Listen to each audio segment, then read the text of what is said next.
einem Anschlag auf das chinesische Konsulat in Karachi verstarben 2 Polizisten. Die Täter waren laut Augenzeugenberichten eine dreiköpfige, schwer bewaffnete Gruppe, die sich mit einem bombenbeladenen Gefährt Zugriff zum Konsulat verschaffen konnte.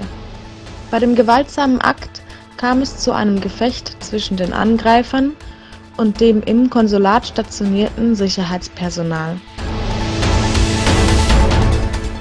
Einige Nichtregierungsorganisationen und der IHH Bolu organisierten eine Protestaktion, um die Welt erneut an der unterdrückerischen Politik Chinas teilhaben zu lassen. Die Protestkundgebung fand in Bolu statt. In Syrien sei ein Gefecht zwischen den Soldaten der USA und Russland entstanden, so James Jeffrey, Sonderbeauftragter der Vereinigten Staaten für Syrienpolitik. Russland solle Druck auf den Iran ausüben, damit iranische Soldaten aus Syrien zurückgerufen werden.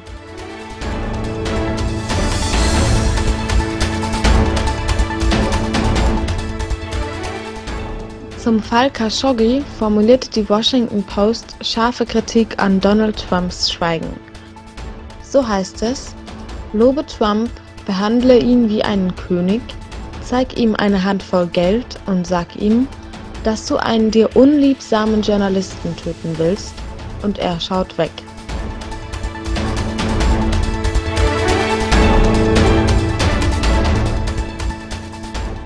Die sogenannten gelben Westen Frankreichs demonstrieren aus mehreren einander bedienenden Gründen. Einer der Hauptgründe ist jedoch die bevorstehende Benzinpreiserhöhung durch Macrons Hand.